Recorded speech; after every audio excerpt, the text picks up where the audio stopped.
What's up, everybody? This is Ashlyn Cole from your favorite morning show, Shop Talk, and you are listening to Freedom Radio. Come on and get your freedom on. Come on and get your freedom on. This is the day that the Lord has made. It's a good day to get your freedom on.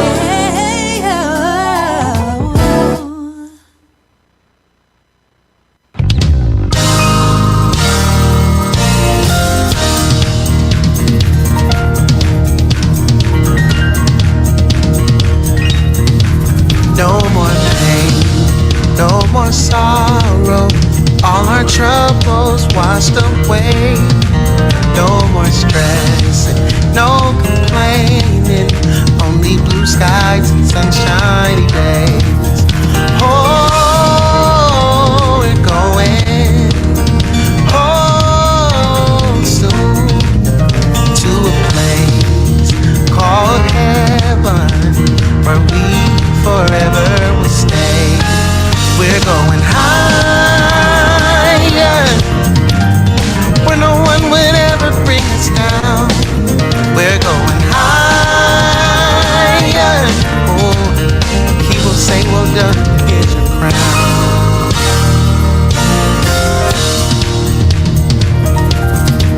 With our hearts pure and open, then we will see this reward. It's our own, it's our blessing, it's our peace in spite of a storm. Oh, we're going, oh, soon to a place called heaven, where we forever will stay. We're going higher, where no one would ever bring us down. We're going higher. Oh, he will say, well done, here's your crown. We're going higher, where no one would ever bring us down. We're going higher. Oh, he will say, well done, here's your crown.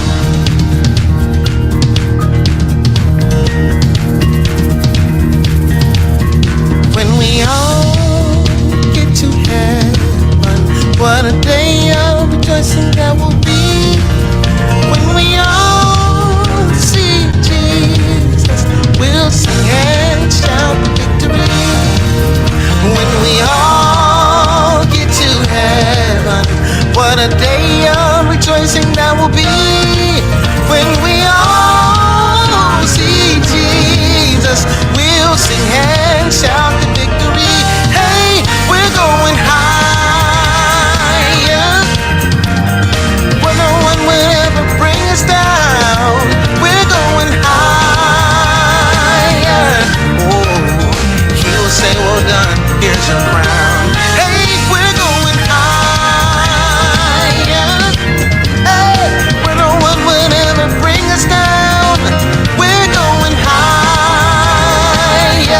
Oh yeah, he will say, well done, here's your crown. Oh,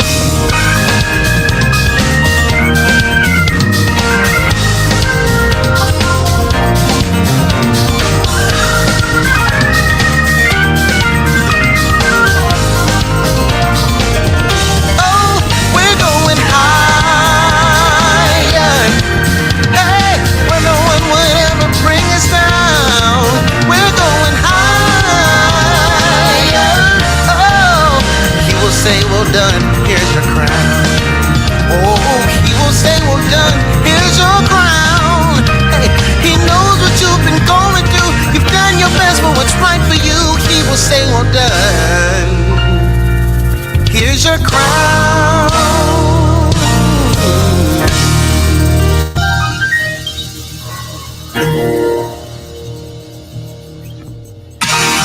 What is going on, y'all? It is your man, D-Toe. You're tuned in the Shop Talk, where literally no person and no subject is off limits. And for the next 2 hours, we're going to take this incredible journey called Shop Talk. I am starting the show out laughing because the co-hosts that we have today are super duper and hilarious. Listen, before we get going to the show, before I introduce our co-hosts, do me a favor, share today's link. Today we are exclusively on Facebook and YouTube. We're exclusively on Facebook and YouTube today. And we want you to be able to share the stream if you're on Facebook so you can get more of your friends to tune in and chime in with us. It costs you nothing. It takes all of 3 seconds to share. Now, don't start a watch party, but just simply share it. And that way all of your friends and loved ones will see that you're watching Shop Talk, and they'll be able to join in with us as well. All right. Today's show is going to be something else, which, what else is new? We've got a lot of things happening. And, you know what? Before I bring on some co-hosts, let me shout out some people who are already chiming in because I just can't believe one person's hanging out with us. So first of all, shout out to my homegirl, Diamond Fee, who mentioned that today is going to be her last Monday with us. She's actually going back to work starting next week. And that's a good thing, Diamond Fee. So glad to have had you during this time. Shout out to Stacey Williams Tucker, who is also hanging out with us in her location. But wait a minute. Out in Stockton, one of my favorite places to hang out, my homegirl, Sidria, Lord have mercy, Sidria Clark is hanging out with us in Stockton. Y'all know what Stockton is, right? That's okay. Because I'm on here a different way. I'm not going to act like I used to act when I be describing these Mexican cities. Anyway, glad to have her hanging out with us. Gay Harris, my neighbor, who has now become apostolic. Yes, Gay finally has jumped over and purchased an iPhone and now has an Apple Watch to go along with it. And so welcome. She's not only just Church of God in Christ, but now she's apostolic as well. By God. Also hanging out with us is Diamond Fee. I don't mean she's dark. I already mentioned that she's hanging out with us. She's tagging people. So she's tagging people such as Mrs. Kennedy. She's tagging people such as Tracy J. Wilson and so many more. Dee Dee Felder just chimes in and she's talking about, hey, what is going on? Glad to have you hanging out with us as well. Now, it is time to get ready to introduce some people, some of our co-hosts. So tell you what, first of all, I want to reach out. Before I reach out, Tamara Edwards, what's going on, sis? We know that you are hanging out with us and glad to have you. We've been praying for you and we can't wait for you to join us and tell us the testimony of victory that you've been going through. All right, let's get ready to bring on our first co-host out in El Sobrante of California, my homegirl and yours. She's making things happen. And I keep telling y'all, I've been saying this in my introduction for the last month. It won't be long. It won't be long. Hey. Anyway, it won't be long for y'all be saying, come on, help me say it. I've come to know ya in a very real. Okay. Let me stop. My homegirl and yours is hanging out with us. You know her, Ashlyn Tara Cole. Ashlyn, what's going on, child? Oh, I'm shouting victory is mine. Victory is mine. Hey, victory today is mine. I told Satan to get thee behind. Whoa, victory today is mine. Yeah. Lord. Yes. Yeah. Welcome to the show. How you feeling today? Oh, I feel good.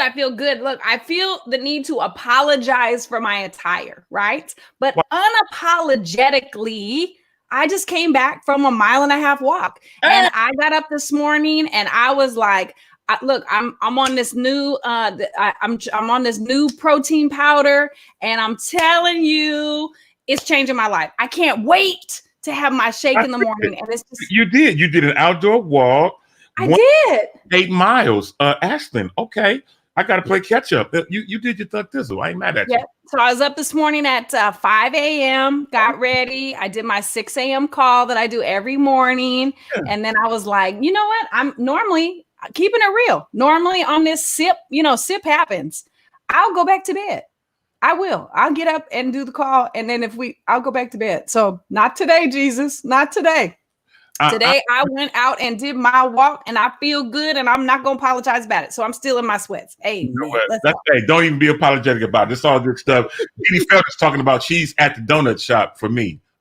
I guess she's there for me. Oh, Jesus. Yeah, we're going to pray for it. Anyway, we've got people starting to hang out with us, chiming in from everywhere. I am glad to see you, Ashlyn, and glad to have you hanging out with us. Now, before I just bring on your co-host and our co-host, what's up for Better Together this week? You know, we're gonna have a conversation tomorrow. We're gonna have a conversation. I don't think we have guests tomorrow. I think it's just gonna be me and him having a conversation about this. Enough is enough. Lots of people. There's been a lot of people reaching out, talking about the effect that this that George Floyd has had on the children, on the young people in our community, and that has really been my focus the last few days.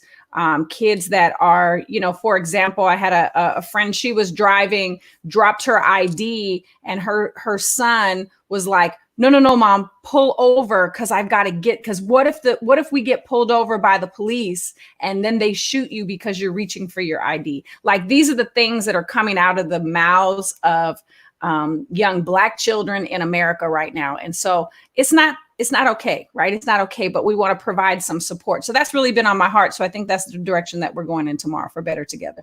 I like it. I think it's great. And again, I'll definitely be hanging out with y'all tomorrow. It's going to be a great time. As a matter of fact, we may be passing the production chair around tomorrow. So we'll see what happens. Anyway, glad to have you. Looking forward to tomorrow's show. Shout out to my homegirl, Kirsten Williams, who's hanging out with us. She's in the virtual building. Deidre Lorraine has also chimed in to let us know that she's hanging out with us as well. That is awesome. Speaking about Better Together, not only is Ashton hanging out with us, but her co-host for the show is also hanging out with us today. He was the first person in the backyard or backstage today, and I'm glad to have him hanging. We thought we was going to have to go with a men's show. Because y'all was taking so long, we thought we was going to have to, you know what I'm saying? We're marching up to Zion. Hey, that beautiful. Don't be mad. Look, hold on a second. Don't be mad, because if we don't take longer and we come out, y'all be like, what happened? What's wrong with you? You feeling okay? That's why we got to take a longer time to get ready. So you be like, oh, hey, how you doing? Because otherwise you'd be like, something wrong? You're not feeling good today? Oh, okay. Well, that's cool. Well, we was ready. We was ready to have a men's show. We was ready to go. We are soldiers, in the Okay, anyway, let me bring him up. My dude, Ja'Cory Proto in the virtual building. Hey, Corey, oh man. I got up early this morning. I ain't got no voice though. I don't have no voice. Well, why is that? You sung it all out yesterday. I went on and I gave him a genuine praise. Come on. I did. Well, I'm ready to go back to church for real though. I need to clear a real row. Okay. Well, a victory row. Well, let's get a little room. Right.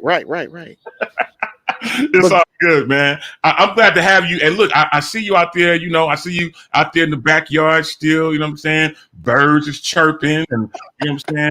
It's all, the sun is shining. The wind is blowing across my face. It's beautiful. Yeah, that's good stuff. Cedria Clark talking about tells me not to ever do that again. My fault.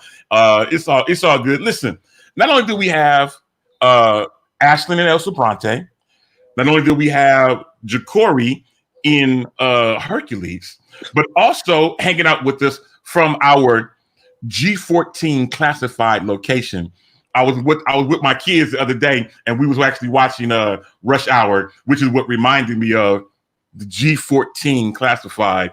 You know her as the host of High Tea with Bree, one of our incredible shows that has been literally taken over. And she's here with us again today. She's multitasking, but nonetheless, she's here. My homegirl and yours. Also, you know what?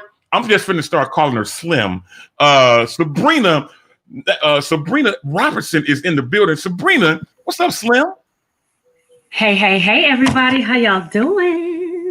I'm doing fantastic. I'm glad to be here. I guess I am the other half of the late co-host arrival this morning. Like Ashlyn, I got up and got my exercise in, and I had enough time to do a baseball slide through the shower and make it just in time. So I'm looking forward to a fantastic show. I feel pretty good way down in my sanctified soul. Thank you, Lord Jesus. Listen, today's show is going to be absolutely amazing. And yet, listen, we've got people hitting us up and joining us from literally everywhere.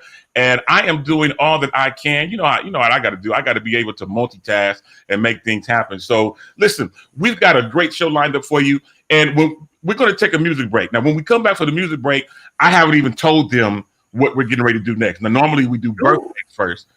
Ashley's looking like, what? Ooh. A switch up. Yeah, so I'm going to put everybody on the spot when we come back. Now, Ashley, okay? She's looking like. I mean, I will be once you ask the question. Once I know, once I'm brought to the here and now, then I'll be all right. No worries. It's all good. Here's what we're going to do. We're going to throw everybody in the backyard or backstage, as it is called, just for a second.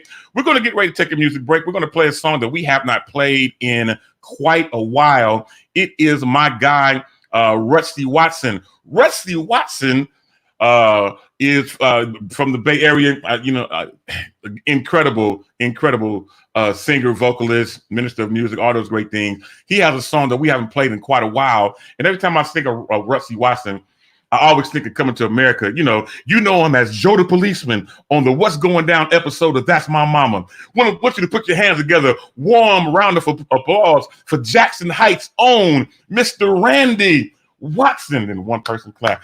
Yeah, oh, that boy good. Mm-hmm. Good and terrible. Anyway, we're getting ready to hear from my guy, Rusty. He has a great song. I like this song. The song is simply called God. Listen at this, and we will be right back with more right after this.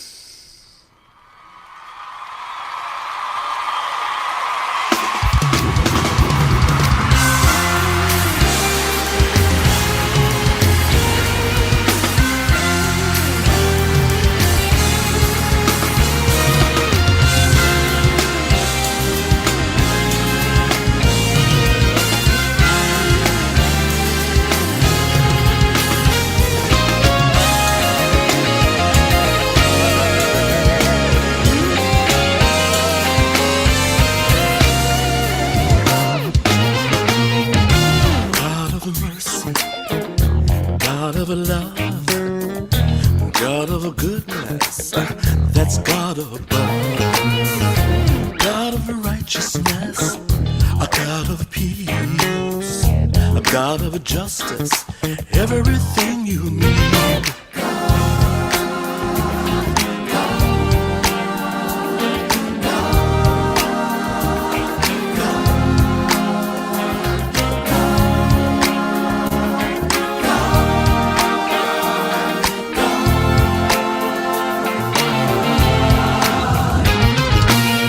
God of the oceans and the seas, God of the rivers and the streams, the earth, the sky, moon and the stars. All things great are small. He's God, He's God. Nobody like Him. His name is God. He's the Alpha and Omega, the beginning and the end. Search the world over, you won't find one. Nobody like Him. His name is God. He is God. Nobody but God. Oh, oh.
Come on, somebody. He's God. Jehovah Rapha, my healer. Jehovah Tsidkenu, my righteousness. He is God. Oh, yes, he is.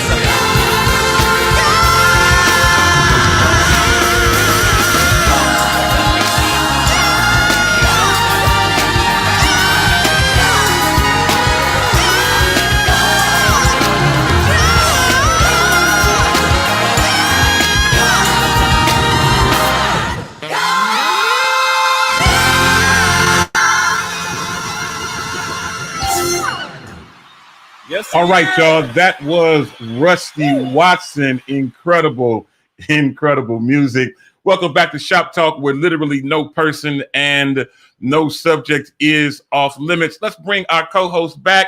And again, I haven't heard that song in a while. Jacory, he's still gone. What's the song, man? We haven't heard that in a while. Woo. Good.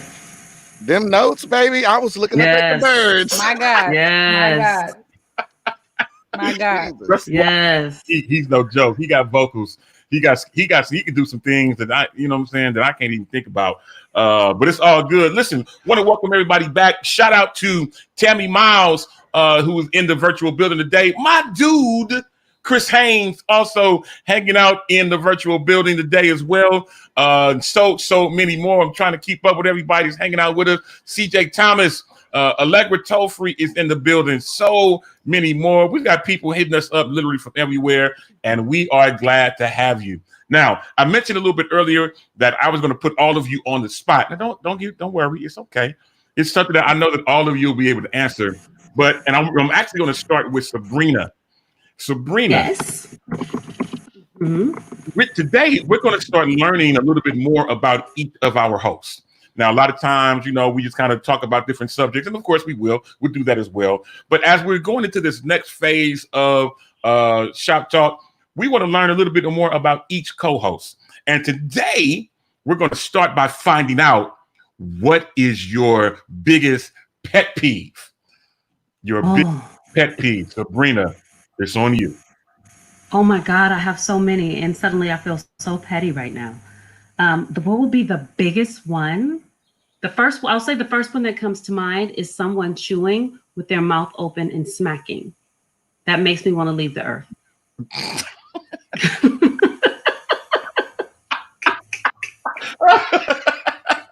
Okay, that's cool. That's cool to know. Now, do you have another biggest pet peeve aside from someone chewing with their mouth open?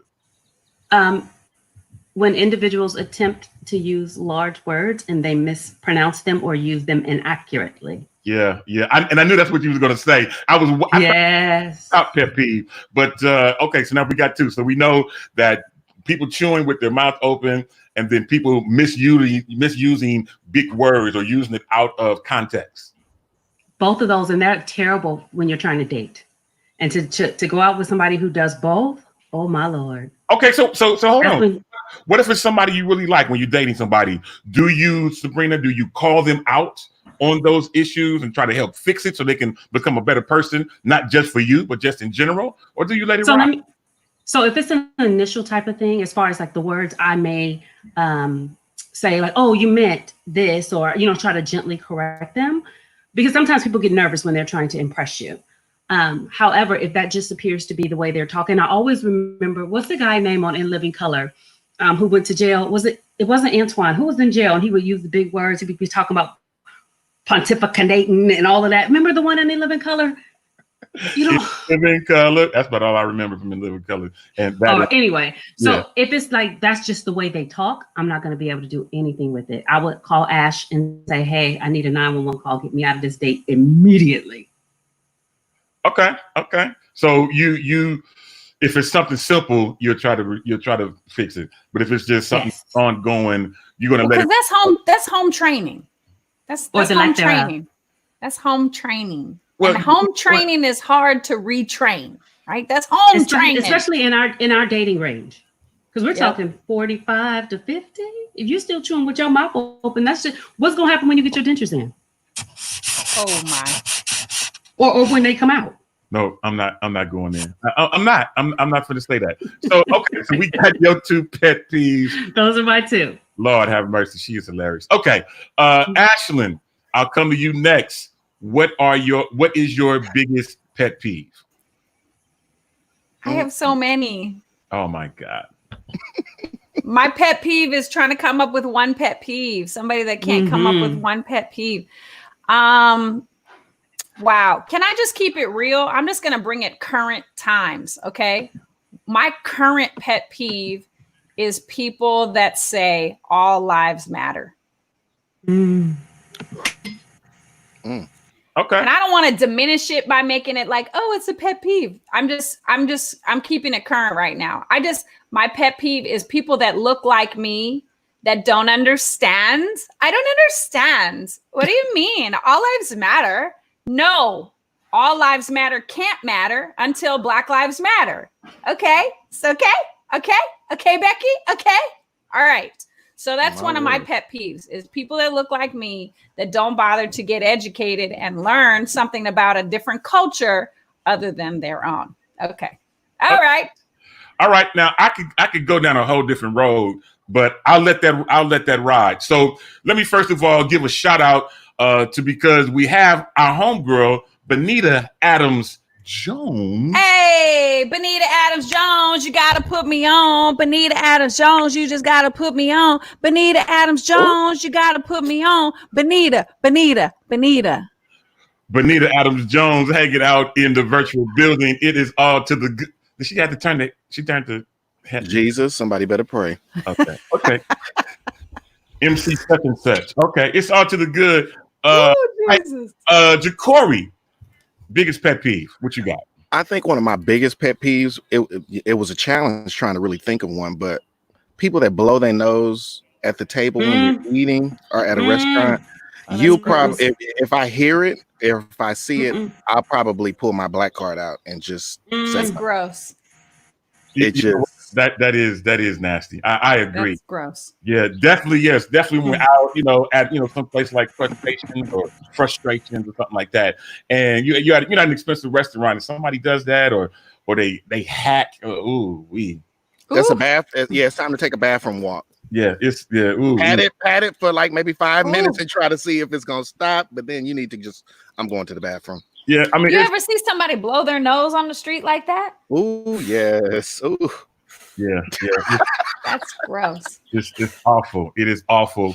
And and as Sidra said, it's ungodly. I agree. Ungodly. That is Lord have mercy. I just thought about it. It's about to make me mad. I'm sorry. Did I take it all the way left? Did you want me to talk about somebody the way they eat at the table or something like that? No, I wanted you to be you. And if that's in this current moment, if that's your biggest pet peeve, hey, I'm not mad at you. I'm not mad at you. And speaking of this whole Black Lives Matters thing, we're in, this is now the third week. We're entering into the third week of potential protests, and people are still protesting literally everywhere. But I am glad to see a little bit of progress. I don't know how I've been keeping up with it, but the mayor, which I didn't know that Washington, D.C. had a black mayor. That's a girl or that's a female. I did not know. But in Washington, D.C., and I'm laughing at Chris Haynes because I was on his Facebook page a little bit earlier. I think that was a day or so ago when this all happened. Now, you know that they have changed the name of a street to Black Lives Matter Avenue, something like that street. And then they put in great big letters down the street that leads to the plaza, Black Lives Matter Plaza. Black Lives Matter Plaza. And Chris Haynes, who is so silly, he's like, now Donald Trump lives at 1600 Black Lives Matter Plaza. I love it. Yep. Yeah. And here in Sacramento of California, our governor, Gavin Newsom, did something very similar as well over the weekend where I saw another big thing in the streets where Black Lives Matter was spelled out in big letters on a main street in the city of Sacramento, which I thought was amazing as well. And I think that we're starting to make some strides. I think we're going in the right direction. And, a lot of people are having mixed emotions behind the the whole thing that's going on right now in terms of the protests and the march. And I was up last night watching Selma. I was up late watching Selma, thinking about Martin Luther King, and just doing things, just trying to refresh my mind of some things that have gone. And you start watching this stuff, and no offense, Ashley, but you'll start watching this stuff, man, and you just start getting mad for no reason. You be ready to go and hurt somebody. It's like, man, Allegra we were watching it together. Allegra was like, "There's no way I could have lived in this time period." Because she said they'd killed me the same day. Because the first time somebody comes spit in my face, the first time somebody comes slap me for no reason, like I was watching Selma, and they were in Selma, and Dr. King was just trying to sign in or register into a hotel. A guy says, "Hey, Dr. King, can I introduce myself to you?" White guy. He goes over to introduce himself, and the dude just socks him right in the face. Where they do that at? Mm-hmm. Yeah. You know what, Dito, you mentioned that, and I don't think a lot of people really give credence to the weight and the trauma that even watching these events can have on us as individuals. This is one reason why I don't normally watch the videos that are posted, because one, we already know how it's going to end, but two, there's no way that I don't feel like I could do the job that I do and watch those videos, because I'm automatically going to become affected, biased, and all of those things. So I normally don't watch them for that very reason. Yeah, no, I'm with you. I'm with you. It can kind of make you frustrated, get you a little upset, do a bunch of different things. But the one thing I do see some progress. Now, obviously, absolutely, progress may not be moving as fast, or changes may not be happening as fast as we want them to. But I tell people all the time, do something every day that gets you closer to your dreams or closer to your goal. Yeah. And you know what I'm saying? So every day, again, we're leading to week number 3. Every day, we feel like we're getting closer and closer each day to a particular goal, to a change for the better in America. And I can't really wait for the time where we really can say that America is the land of the free. I know we say it in the national anthem, but all this time, for many people who look like me, as we're still seeing in different places around the country, that America really isn't as free as we thought or say that it is. And so, it's not great for all of us. Can I ask you guys a question? There was an incident, and it's along this lines, that happened over the weekend in Alameda, where an African-American man was walking down the street and dancing. He was doing his daily exercise routine, and a lady called the police and said that there was an African-American man dancing in the street, and he looked as if he was either mentally ill or on drugs. And the police showed up, roughly arrested him. And you could tell by the man, the way he was speaking, he was not under the influence. Wow. And he was not mentally ill. He told them that he exercises. This is his form of exercise. He lives in the neighborhood. They arrested him anyway. Well, it got out the following, I guess it was yesterday, the residents of Alameda came out and had a dance off in the street. I ain't never seen so many white people dancing, and it looked so beautiful. And they danced all the way, I believe, to either City Hall or the police station. Wow. And they said they wanted to normalize what normal people do. Wow. And I mean, they danced, and that just warmed my heart. That's amazing, because I honestly feel as if we're in the fixing of the equation of equal. And I feel as though, I don't know if any of you guys saw, but a portion of the funeral for the family that they had, where Mother Ruby actually got up and she was basically saying, "We're still spreading love." Did you guys catch that video? I'm gonna put it up because it actually blessed me, because we as African Americans, I know for the family, I'm just gonna say this, I know for the family to be going through what they're going through with the impact that it's having, it's got to be a burden. It's got to be so many things wrapped up in one. Yeah. You got, everybody fighting. You got people pulling on you here. You're still mourning. And I just want to celebrate and say, everybody that's listening, please keep the family lifted, because absolutely, it's a lot going on behind this one thing. Yeah. And absolutely. it seems as if it's taking effect on the police department worldwide. They all need to be set down and gone through and checked off.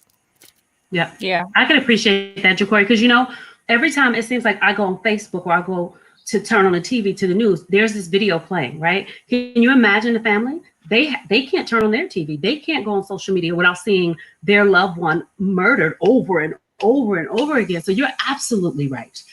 We definitely need to continue to hold Let me them tell up you and how keep them the in prayer. clip. We had church in the backyard yesterday off the mother. Just because the thing is, you can't stop worshiping just because you're in the midst of a mountain.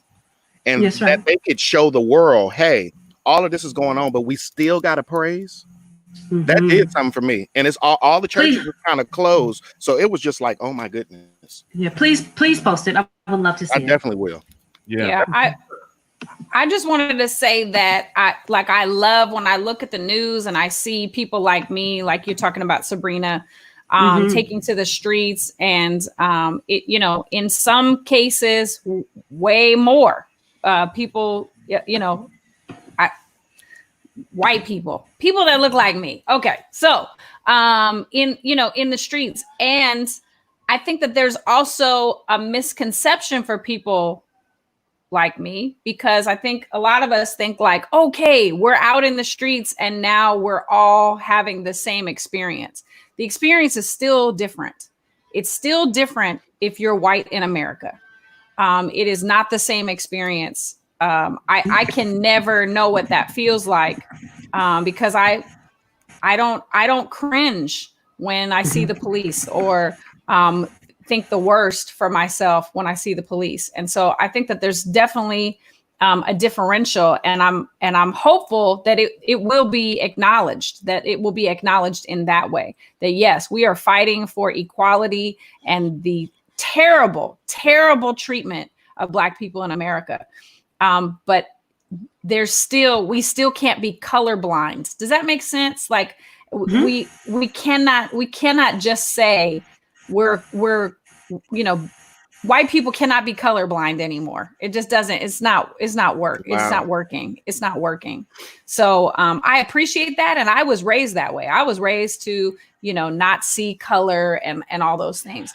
But it's not working, because we have to see that there is different treatment for white people and Black people in America. There is different. It's different. It's different. And so until we attack that in the system, right? In the system, which is why I love that we have not let up. We have not went home when they convicted, I don't know how to say his name, Chauvin. When they arrested him, that wasn't enough. So if we would have went home, if people would have went home after that, we wouldn't have seen all these changes. So keep going, keep pressing, keep pushing, because there's systemic racism. This country was founded on racism. So we have to break the system. We have to. The system has to be broken in order for us to rebuild it. And you want to know another thing that's funny is when you were speaking, I didn't realize, because I actually had a police pull up on the side of me the other day. And it was a trip, because not that I'm running from the police, but I will make a extra turn just to go the opposite way, so I don't have to deal with no drama. Because you honestly don't know the attitude of the person in the car. You don't know what they're dealing with, and they honestly don't even know what mission you're on in that moment. I could just be in the car playing my gospel music, and they could turn that situation all the way around. So I will actually take a detour, just so that I can be in my safe space. That's crazy. Right. I agree with you. And, the funny thing is, and we do have a break in. I'm going to bring in another guest with us today, which is my homegirl, Yolanda Wild Praise Morant, out in North Carolina. Yolanda, as I'm bringing her in. Hey, sis, good morning. Oh, I do that all the time. She hates when people say sis. But hey, sis. No, I don't hear you. I don't know what you did to your audio. While you're working on that, let me just say this. So many of you know that I work for a small tech company based in Silicon Valley.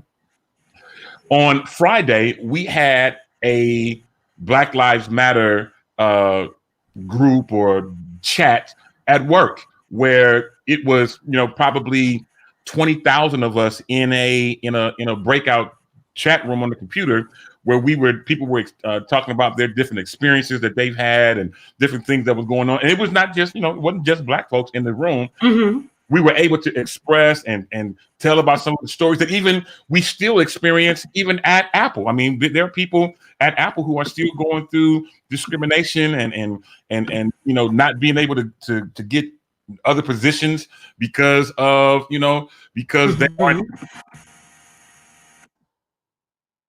And so I'm just amazed that even in 2020, even in a big company, big conglomerates, that we still have racism that's happening, and it's really kind of crazy. And but I do have a song that we're going to play. But before I do that song, let me give some shout outs to some other people who have joined us. People like Tracy J. Wilson, who was watching us.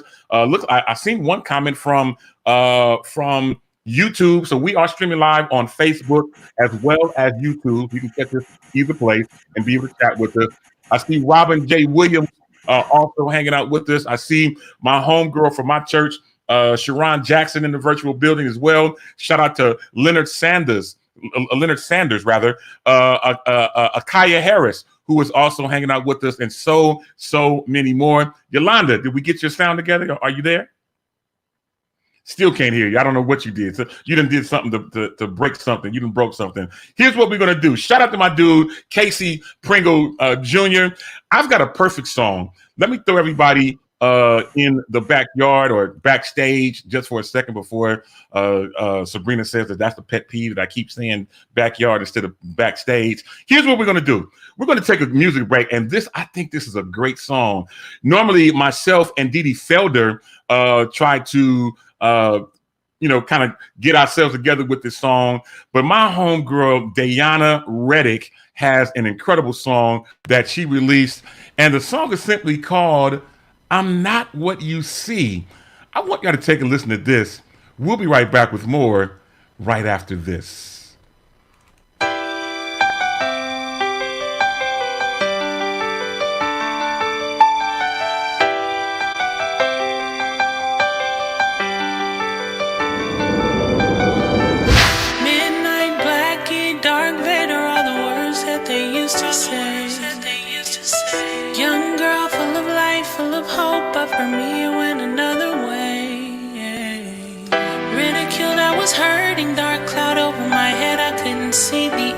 This unbearable pain. People tried to console me, but the pain was too much.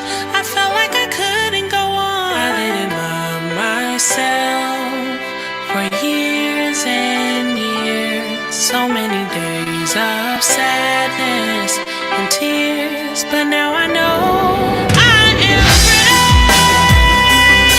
I am beautiful and so much more than you thought of me. Words can't hurt me like they did before. I have so much worth and so much purpose that He placed in me. Words don't hurt me anymore. No, 'cause I'm not what you see.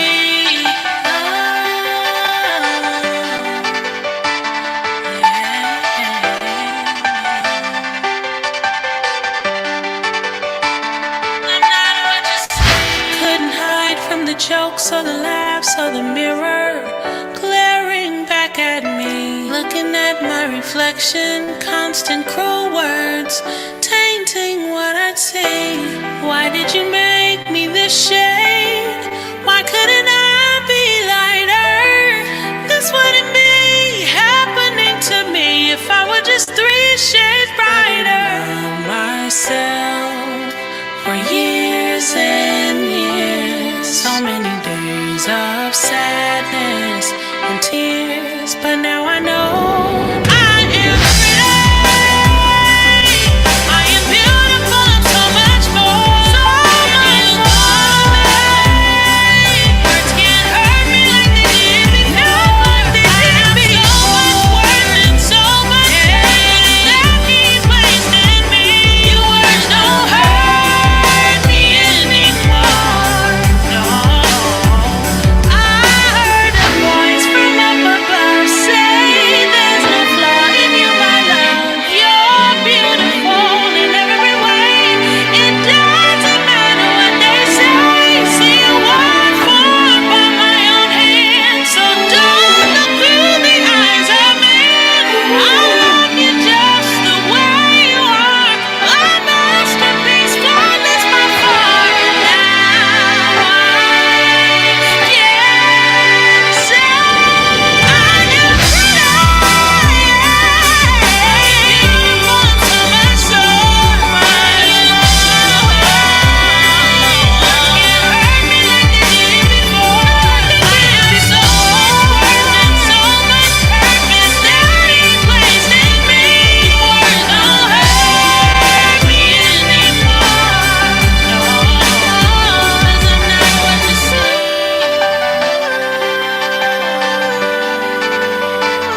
And we are back. Welcome back to Shop Talk, everyone's favorite show right here on everyone's favorite network.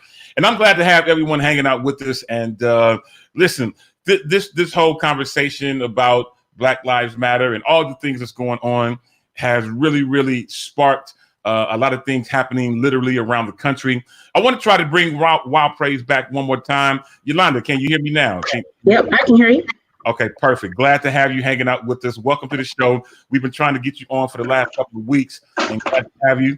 Now, you and I were talking briefly yesterday on your live, and we were talking about different things, stuff like this. I mean, now, what kind of an effect is this whole movement having on you here in North Carolina? Well, to be honest, so my mom is, I'm a Southern girl by default, I guess you could say. So my mom is from the South. And, now I've moved to the South. And so it feels a little bit different, to be honest. And so I've, made a choice to be more on purpose about things I participate in. I'm a nail girl, for example. And so I have been like, should I have a black nail tech? I mean, it just makes you think differently. And then last week, to be honest, was very overwhelming.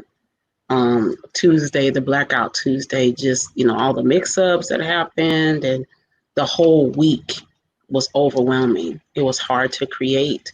It was hard to do what I do, just because all of the news and the media and the overwhelming amount of information about George Floyd. I saw a young lady named Candace Owens last night, and she was bashing George Floyd and said he wasn't a good person. It was just like an overwhelming amount, of information. And then there was a lot of good, but there was a lot of bad. And I think it was just overwhelming for anybody, especially a person of color. Most definitely. I agree with you. And, all the things that's going on, let's bring back Sabrina, let's bring back Ashlyn, all the things that's going on around the country. I mean, it is going crazy.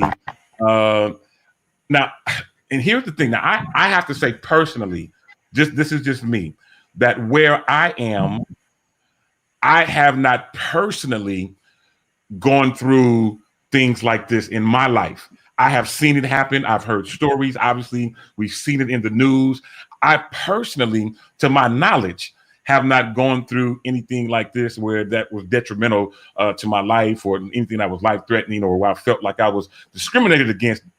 Again, I say this lightly that I have knowledge of, but we don't know what happens. I mean, people go through things like this on a regular basis.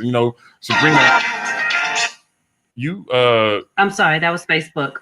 Oh, that was Facebook. Okay. So Facebook. I mean, you work in a place where you deal with people of all kinds, of all colors, of all shades, of all creeds, backgrounds. Have you, in your position, the things that you do, have you experienced any type of discrimination in such a manner? Absolutely. Right before I stopped doing field investigation visits, I remember going to a home in Walnut Creek, and it was in a very unincorporated but wealthy area of Walnut Creek, like way in the back. We received a call from a relative, a son actually, who lived out of state. He was concerned about his parents. Both were in their late 80s, early 90s. Mom had Alzheimer's and dad was still driving. And so he wanted to do a welfare check. He wanted to go out and check on him. And I pull up to this house, and it was like a sprawling estate. And so I get out, I got my little resources, got my little briefcase, looking like, looked like a little social worker. And I knocked on the door, and I stood there for about 10 minutes because, elderly people don't move fast. So I could hear movement in the house.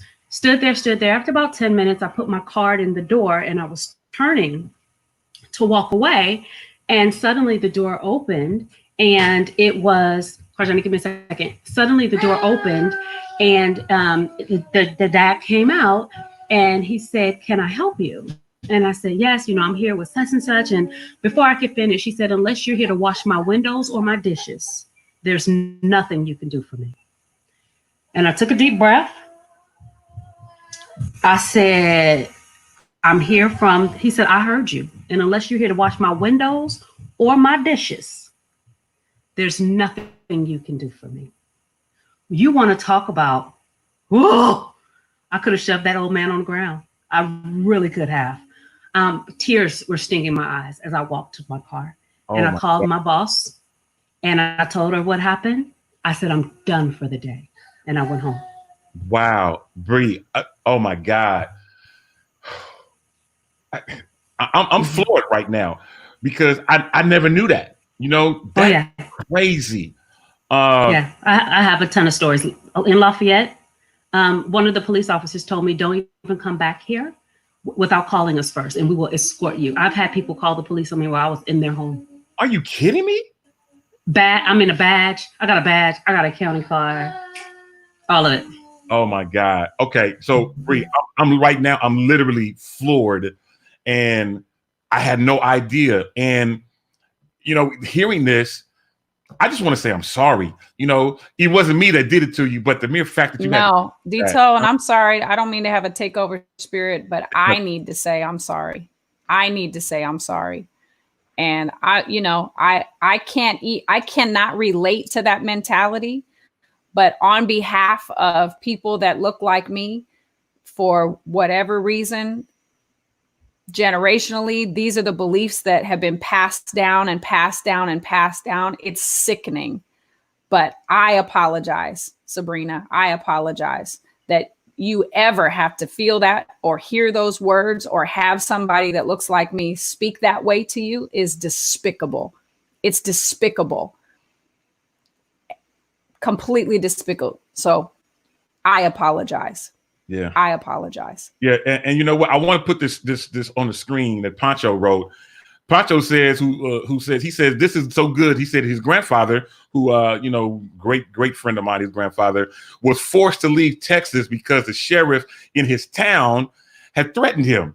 And Pancho says that he himself has suffered discrimination because he is a man of mixed race. Now, for many of us, we know that, Pancho looks like he's Mexican. And, his father is from Mexican descent, but Pancho is black because his mom was black, just like me, and, all this type of stuff.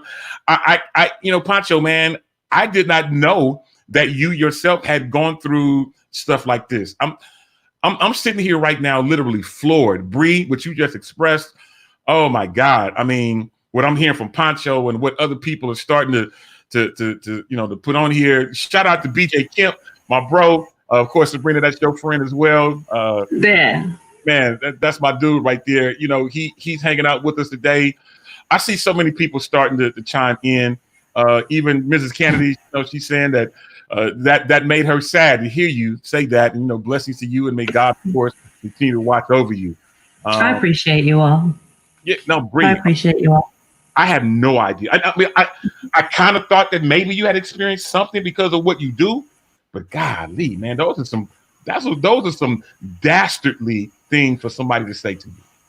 Yeah, and the hard part is that you got to show up again tomorrow because you're still in a helping profession. You got to just dust yourself off. I think I went to Ross. Went to Ross and spent some money, some retail therapy. Yeah, it's terrible, and the thing that makes me insane is that people that look like me stole this land, stole the land from people that look more like you than look like me, stole the land and then claimed it as their own, and then stood on the backs and the necks of Africans that were brought over here against their will to build the country for them. Did no work themselves, and have the audacity to treat people in this way. It is absolutely despicable. Here's the thing. You were talking about pet peeves. When people say, why don't you go back to where you came from? Guess what? I don't belong here either. If everybody went back to whence they once came, from where they came, it'd be nobody here left except the Native Americans. There'd be nobody left So watch what you say, and you better learn your actual history before you start spewing accusations out. Most definitely. I'm with y'all. You know, this is one of those conversations that can literally go on and on and on and on all day. But I tell you what, let me try to lighten the mood just a tank, because y'all, I mean, people starting to get mad and frustrated. I didn't want to bring us on to get mad and everything. I you know, shop talk, of course, you know, we talk about any and everything, but and of course, this is something that needed to be, was a must talk about conversation. And I'm glad to have all of you hanging out with us. We got people hitting me up. I can't even keep up with all of the comments and all the people who are chiming. Can I say one more thing before you switch it? Because I think it's a positive thing, and I think that it's gonna be what it takes. If you can bring Ash back too, that would be awesome. But you can bring everybody back. Yeah. So on Thursday, we did a show on High Tube called #SickOfIt. And we had pastors and activists come on, and we were talking about what can we do to change the tide of this. It was a 2-hour show. It was phenomenal. Well, after the show, I had someone reach out to me who was not a person of color and wanted some help with starting the conversation. How do I start the conversation? And so I asked him, I was like, well, who are you talking to? Are you trying to have a conversation with people that look like me or people that look like you? And he said, people that look like me. And so we had a nice little dialogue, and I gave him, you know, some things and some approach suggestions, but it just made my heart happy that somebody would hear the show and say, I know I need to do it different. Help me not only do it different, but how do I go back to my community and help them to do it differently too? And I think that that's what it was going to take. So that was definitely a highlight for me last week. Yeah, that's exactly right. And Sabrina, what you're talking about is so important, that we go back to our communities and have the conversation. It's not enough anymore that one house in the neighborhood supports Black Lives Matter. It's not enough anymore. So now we do have to get brave. We do have to interrupt people when we hear those side conversations at the Home Depot or wherever those conversations are happening. We need to start being bold, because enough is enough. So what does that mean? If enough is enough, then every time you hear somebody saying something that is hateful or wrong or racist, that you speak up and you say something. White silence equals violence. You have to take that mentality. You have to, because it's the truth. It's the truth. And what we're doing right now is we are pulling back the layers to get to the truth, and all the dirt, all the grit, all the mud, all the grime from all these hundreds and hundreds and hundreds and even thousands of years. Come on. It's horrible. It's awful. It must stop. So you have to have the conversations today. And you know what? I don't know if any of you saw this video. There was a video on Facebook. They looked like they were in a 7-Eleven or something like that. A white lady and a little Mexican girl. Fire. White lady came at the little Mexican girl. She was just in there buying something, as we are, buying some knickknacks, some whatnots, and some wham-whams. You know what I'm saying? And the lady came over to her and was trying, as one of you all just mentioned, was telling her to go back to her. Why are you here? Why don't you go back to your own country? And I mean, it kind of got crazy in this particular store. Somebody was videoing it. I don't know if it was one of the store clerks or whatever, but somebody was videoing it. And this white lady kept badgering this little Mexican girl. The Mexican girl was like, "Lady, I was born here in the United States, so this is my country." Even though she speaks English and Spanish, the white lady was not having it. She went over, got close, and got all up in the little Mexican girl's face. And before you know it, that lady got stopped in the face, something. And yes. And even though I almost felt bad for the older white lady, but she kind of had that coming. And I'm not a violent type person. I'm not a person that advocates violence, but she was kind of out of order on that. And she's lucky that there was a Mexican girl and wasn't somebody of color, because she only socked her once. If it had been somebody a little bit different, that whole thing in a whole different way. And she probably been on her face doing the old school mama. Didn't I tell Jesus. you? You know what I'm saying? It's a whole different story. Now, I'll tell you what. Now, there's the best way for us to have our voices heard. And I have another guest I'm getting ready to bring in. But the best way for us to have our voices heard. This is an election year. Come November, the best way to have our voices heard. I'm bringing Joy Rohn into the building from Joy in the Morning that we're waiting to hear on Freedom Radio. But I'm bringing Joy into the building.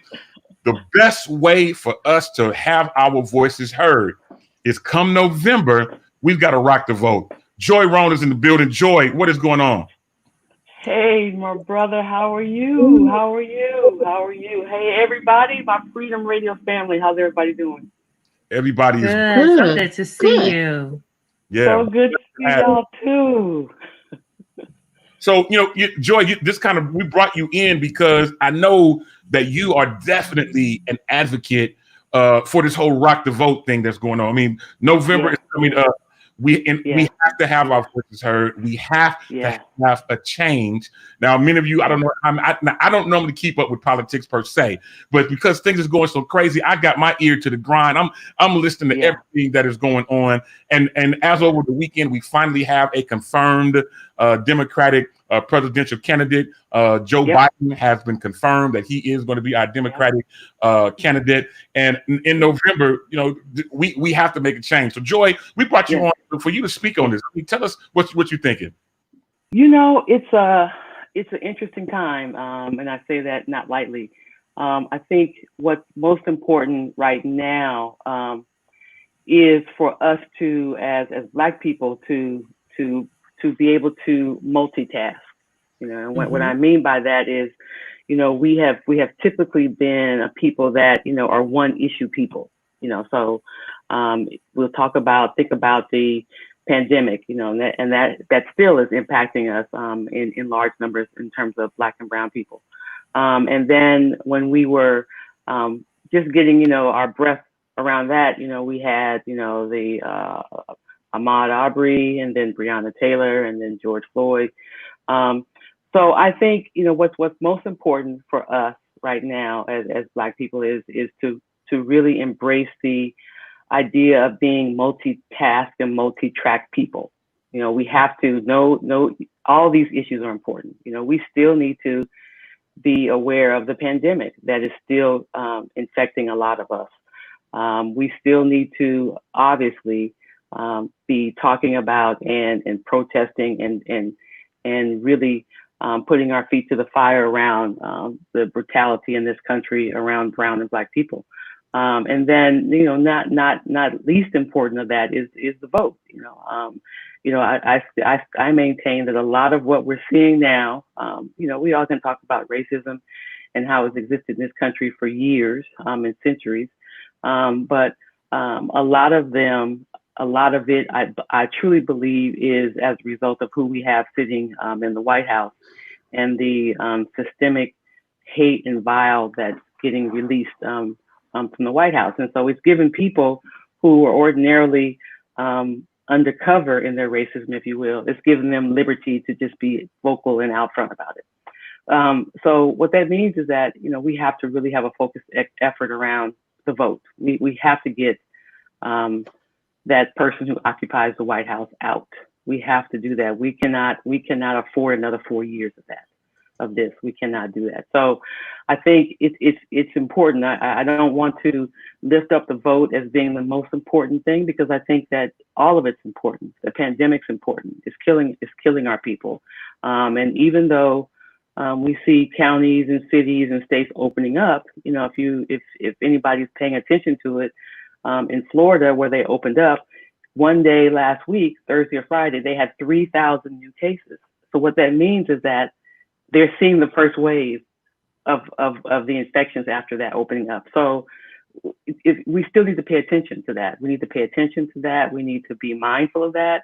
We need to, I was joking with a friend of mine this morning, I wear my mask when I go to pee, because it's really that, it's kind of that in my house. I'm being serious. I'm joking, but it's like that. So I just want to encourage everybody. I mean, it's not a single track. We're not single track issue people. And if we have been, we can no longer afford to do that. So it's all important. The pandemic, be safe, protect yourself. Don't believe what the government is telling you that it's all safe. Don't believe that. Be safe, protect yourself, protect your families. Speak out against the injustices that allowed the Ahmaud Arbery, the Breonna Taylors, the George Floyds to happen. And then vote. We have to, October 19th, I believe it is the last day that people can register to vote to be able to vote in the presidential election. So we have a few months to really mobilize and galvanize our voting pieces in our communities, and we can do that. I mean, we can absolutely do that. If our ancestors did it in the 50s and 60s and laid down their lives to do it, we can certainly do it now. Most definitely. And it is definitely important. I think that all of us should be doing all that we can to make a change. A change is evident. There's no way that we can go through another 4 years of what we've just been going through. No. Joy, I'm glad to have you hanging out with us. We also have Jacory has joined back with us as well. Again, Yolanda Morant is hanging out with us out in North Carolina. Those of you who may not be as familiar with Yolanda Morant, she is a graphic design guru. She is the brainchild behind most of the graphics for Freedom Radio, and we are glad to have her hanging out with us. Now she is in North Carolina. She's originally from Denver, and she's now out there in North Carolina. So again, Yolanda, kind of tell us, how are you seeing effects from both a standpoint of people necessarily, doing protests to COVID-19, the mix between the two? What are you seeing out there in North Carolina? So I'm gonna be honest, I haven't seen a lot because I haven't been out a lot. I think my personal opinion is what I come to realize is that we are lost. We don't know left from right, as my mama would say. I really feel like that. One day it's wear a mask, one day don't wear a mask. Sometimes I'm in the grocery store and I see, you see a herd of a family, everybody's wearing masks, and then you see some people, they don't have on mask. You see some people saying fight. You see some people saying, I'm not getting in that. So I feel like we are mixed all over the place. And I think it's really important, like the movie Drumline, that we have one voice. It's just too many voices, in my opinion. Everybody's saying something different. And I was telling someone yesterday, I said, if I was home, even though I'm from Denver and people don't think African Americans live there, there's a lot of us there. I know for sure, I'm not saying people were not protesting here, but I know for sure at home, there would have been pastors that would have, come together and say, okay, on this day, we're going to meet at this church and we're going to get together. So I also feel like the Black church maybe we're finding our voice again, but I feel like we lost that sync that we once had when we were the pillar of the community. And so the church, someone said something to me last night, the church used to be the town hall. The church used to be not just a meeting for worship or for prayer, for praise, but it was also a meeting for solutions. And I feel like we have lost that way in our life. So when I start talking about that, it almost makes me a little emotional because my mom grew up in the South. My mom picked cotton. It's a very different feeling for me. My mom could not walk. My mom and her siblings, my aunties, my uncles could not walk on the same side of the street as a white person, literally. Then my mom saw somebody with that age-old story that you hear, the guy who got blamed for doing something he didn't do. That happened in her hometown. My mom saw somebody get hung for something he didn't do.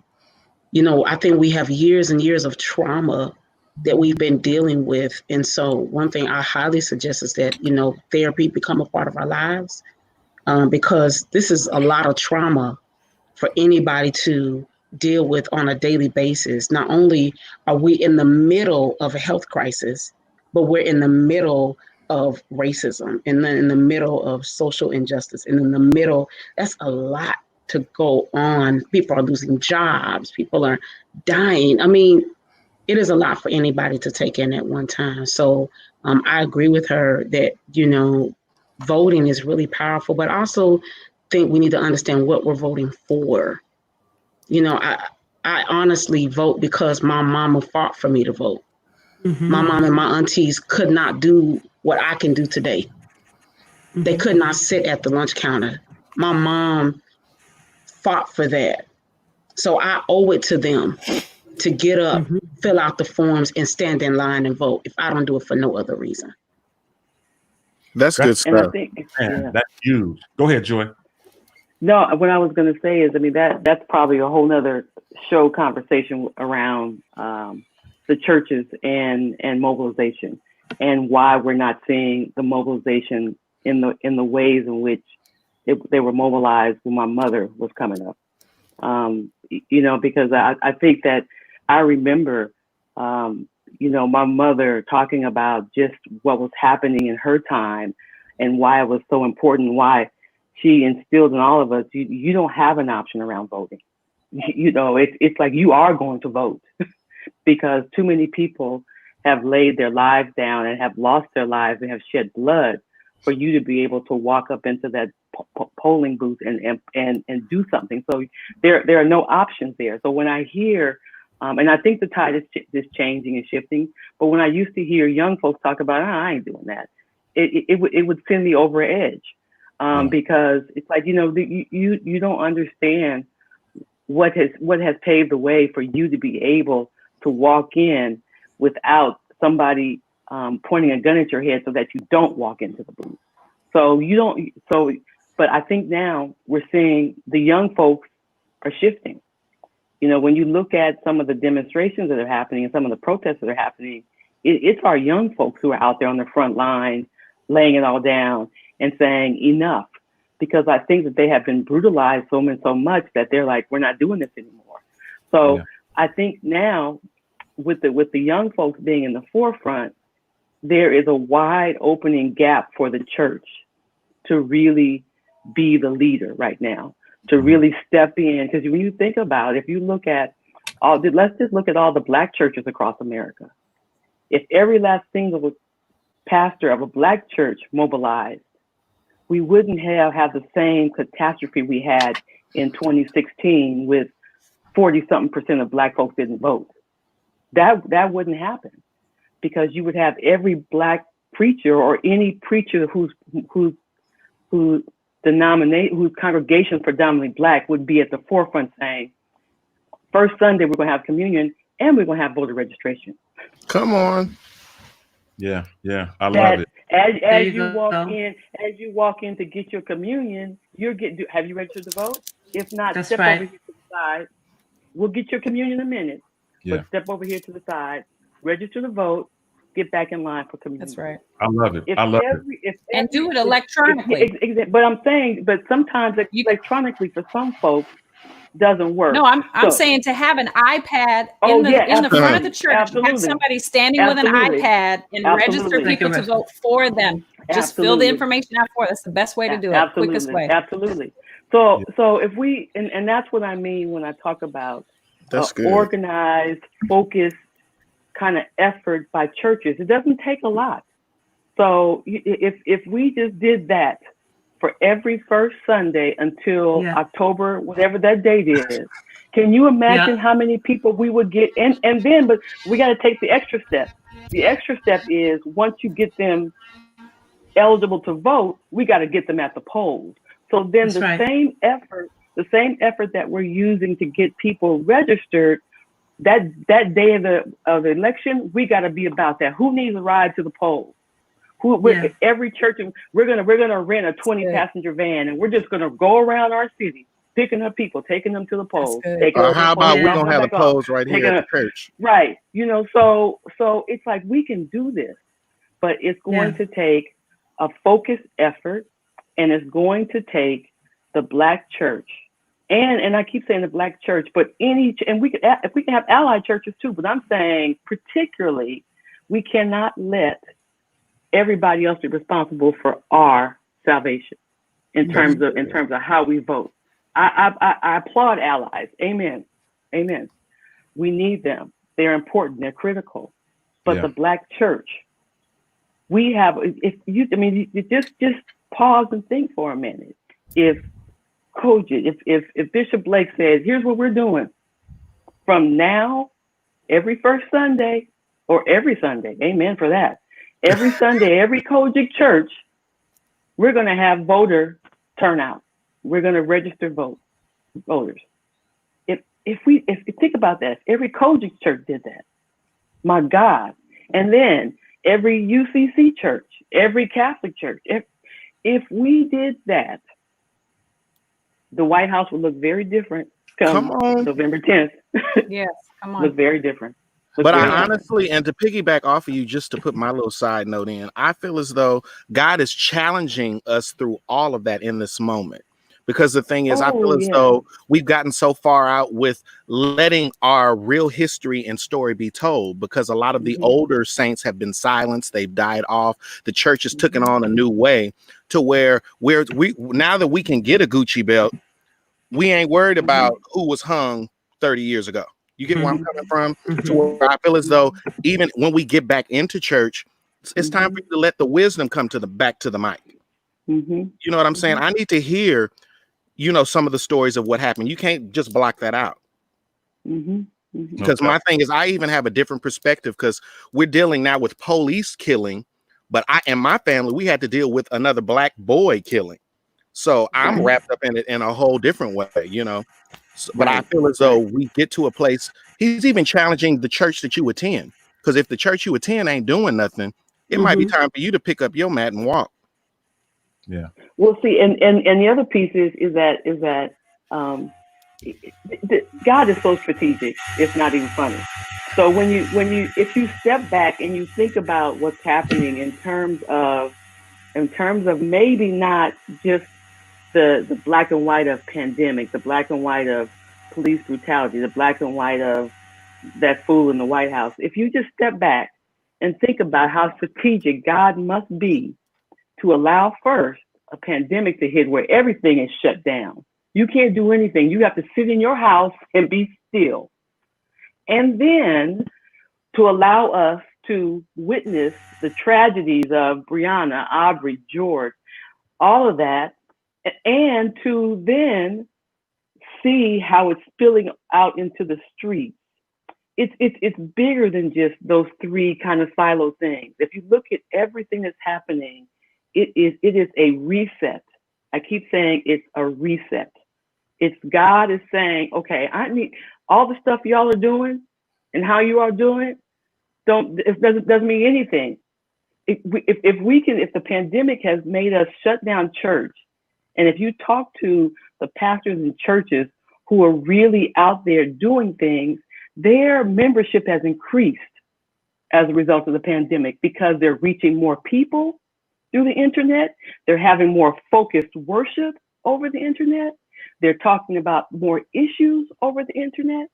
And also the people that the young folks that weren't fooling with the church before, you see them now plugged in and engaged because we're talking about things that matter to them. So we can't miss this moment. We can't miss this moment. We cannot go back to business as usual when this is over. We cannot. So I absolutely love everything she just said. And this is why I believe that conversations like these are very vital and ultra important. Number one, I want to go back to something Jacory said. I think when he was talking, if we're honest, everybody in this season has probably had a frustration with the church or their church or somebody else's. But I think when he was talking, it put something in me. I used to say, you make my baby jump. And what just happened was I was pushed to feel like we need to challenge our churches more than just jumping bail, more than just jumping ship. We need to challenge our leaders to say, hey, I have an idea.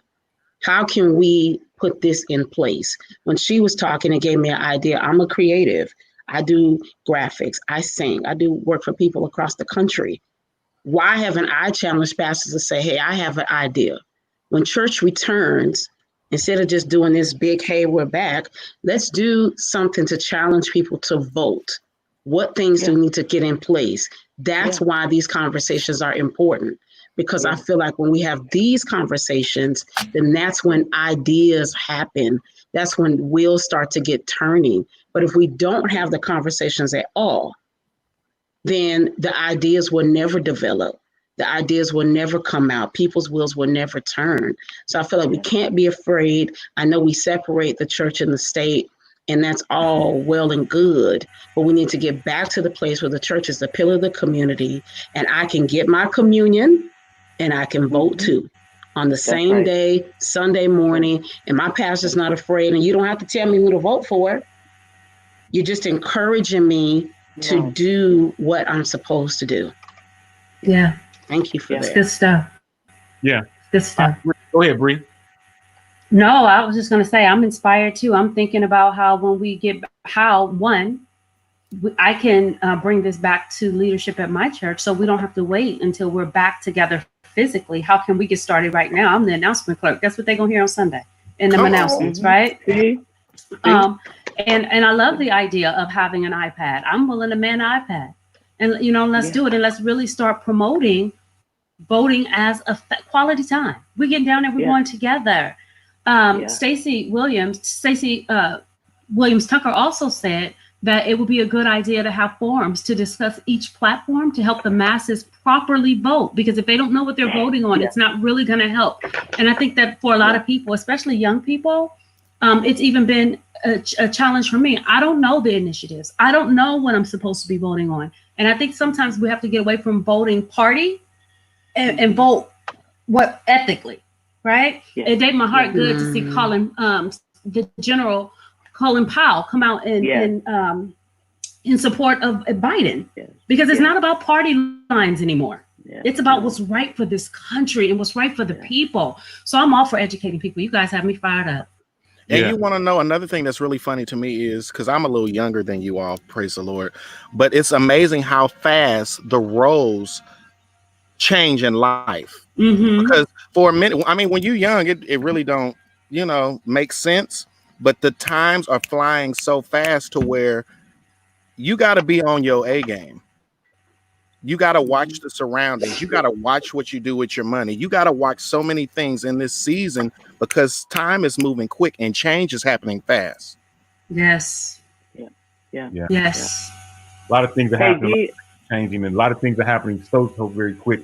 I'm actually glad that we had this conversation today. I mean, that we even let the conversation ride. Obviously, I had a ton of segments for today's show, but I like the fact of the way that this show is going and has gone so far, because this whole thing is very, very important. Voter registration, knowing how to vote, knowing what to vote for, all of these things. We thought that 2016 was an important vote. 2020 is an even more important vote than any other election that we've ever had. And I think I love what you were saying, Joy, that that we ought to have voter registration and communion in that order. You know what I'm saying? Yeah. To be able to have all these leaders of these big denominations to be able to, they don't even have to come to the table for that. They can just decree within their denomination. Hey, when we back up officially, or even before that, when you're doing your Sunday sermon, have something just like we got something going across the screen. Have something going across the screen to get people to register to vote, because this is one of, in my lifetime, I think this is the most important election that we've ever had. And change is imminent. We have to. I can't express it enough. We have to make a change, and it's going to take all of us to make that happen. That I think almost 40% of Black voters didn't get out to vote last time. This is absolutely important to make things happen. And I don't know, how much more we can stress it. We have to do what we can. And as a matter of fact, I'm going to start doing what I can from the student radio standpoint. We have the platform. We're going to do what we can to make things happen, to get people out to vote. Good job. Good Whether job. the link, whether we Good put job. in the Freedom Radio app to get you to the link to vote. Whatever we got to Good do, job. I am open to making this happen. It's Good job. thinking it, and it's time for us to do it. Absolutely. And I job. think something else too. Amen. It's like a good restaurant. Woo! Y'all know I'm kind of fired up. Come I'm on. serious because I'm thinking to myself, I do work for all these pastors across the country. I'm honored, I'm blessed, I'm so grateful. But from San Francisco to Denver to Atlanta to Tennessee, why am I waiting for them? And so I'm even to creators out there, other creators, other graphic designers, put something together, say, hey, I'll, for anybody that wants to do registration, or we figure some kind of plan, we'll do discounted work, whatever, because what he's saying is true, is so important. And it's like a good restaurant. When you see one person going to it, everybody's going to start going. So imagine if Bishop Blake said all the culture churches across the country, this is the plan, and this is what's going to happen. Here's the information. We designed it. We put it together. This is what you do. And that means all the AME churches start. That means all the non-denominational starts. That means this person over here starts. That means all the hair salons start. It's just like a good restaurant. And if one person starts talking about it and we really stay on it, and we not get like all of the stuff happens, and then by September, we all in our little pockets again, like, no, this is not that day. That man died on that street. I don't care what he did in his past. I don't care what he had going on. Nobody of any nature deserves to die like that with a 6-year-old little girl left behind. There is something wrong, and we need to fix it. And the only way we're going to fix it is if we stay in it. Yep. Yolanda, while you were talking, I'm sorry, I love a creative. While you were talking, I thought about what it would be like to go to a restaurant and have the restaurant offer you 5 to 10% off your bill if you can prove that you're registered to vote. And if you can't, them giving you 5 to 10% off if you register right here on the moment. So there's stuff that everybody can do. Good. Oh my goodness, I'm so excited. I'm so excited. Yeah. It's great. So excited. Hey, G, I got to jump to another call on the job. So, I got to Who Gardner just showed up? Huh? Who Gardner just showed up? Somebody's Gardner showed up. Yolanda, I'm going to be reaching out to you this afternoon. Yes, ma'am. Okay. All right. See you, D. Love y'all. We love you, Joy. Love you too. I tell you what, here's what we're going to do. This has been such a great dialogue. I don't know when we're going to end. I don't know if we're going to end the top of the hour or whatever's going on. But here's what we're going to do. My dude, BJ Kemp, is here. And BJ and Jacory's here too. Here's what we're going to do. We're going to take a quick music break. When we come back, I'm laughing because this is Sabrina's fault. When we come back, we're going to jump into today's One Has to Go. This is going to... Oh, Lord. We're going to break this up. We're going to lighten the mood some. Yolanda, are you hanging out with us? You going to stay with us? I'm in. Okay, cool. Here's what we're going to do. BJ Kemp, if you still on here, you better not leave. We're going to take this real quick music break. When we come back, we are going to do One Has to Go. And oh my God, you guys are going to crack up. So let me throw everybody in the backyard or backstage just for a second. Let's get ready to take our music break. And we're going to play my dude, the George Hines. We talked, me and him talked yesterday. Great song, Live Again, that we're getting ready to play. When we get back, today's One Has to Go. Oh my God. Okay, keep it locked. We'll be right back with more of y'all right after this.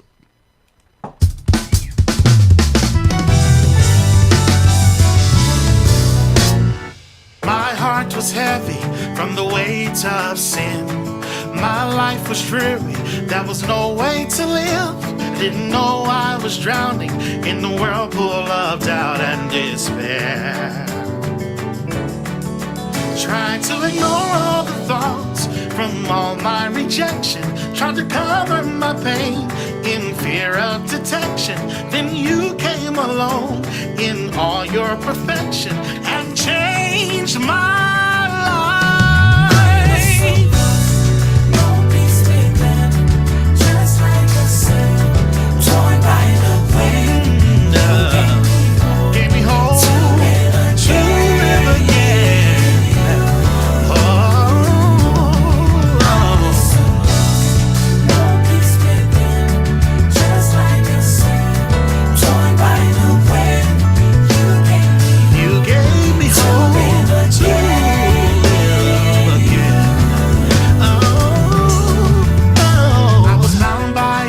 prison that I could not see.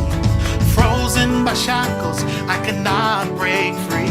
I lost my identity to a world filled with shameless greed.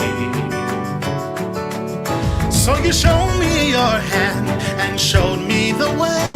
You showed me a peace the world cannot take. I'm so glad that you gave me a reason to live again.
That was the incredible DeGeorge Hines.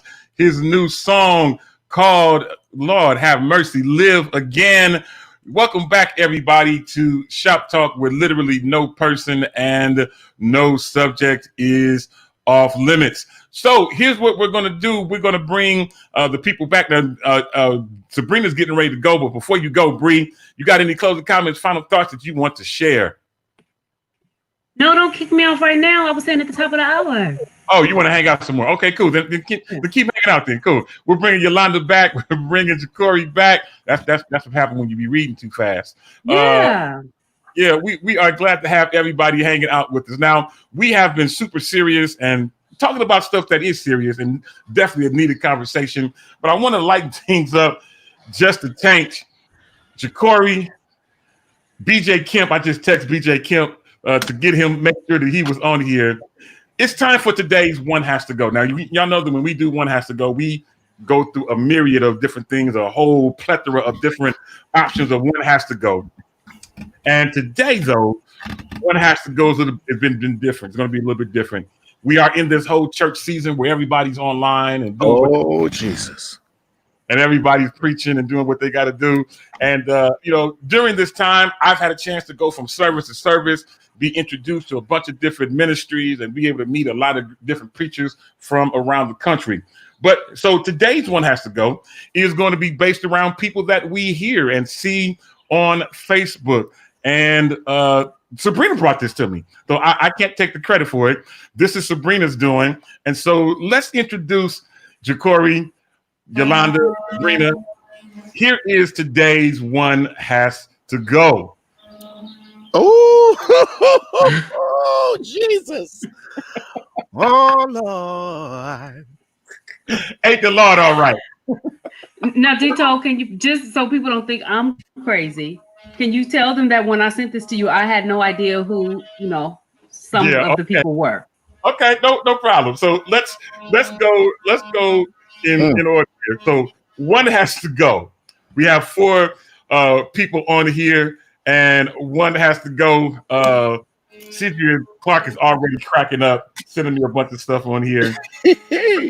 So we have the incomparable Bishop T.D. Jakes. We have from Atlanta, Creflo Dollar.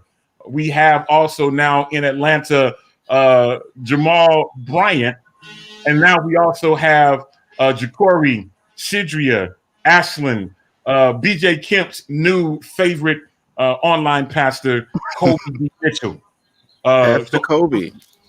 Yes, Pastor Kobe is on here. Kobe Mitchell is on here, and one has to go.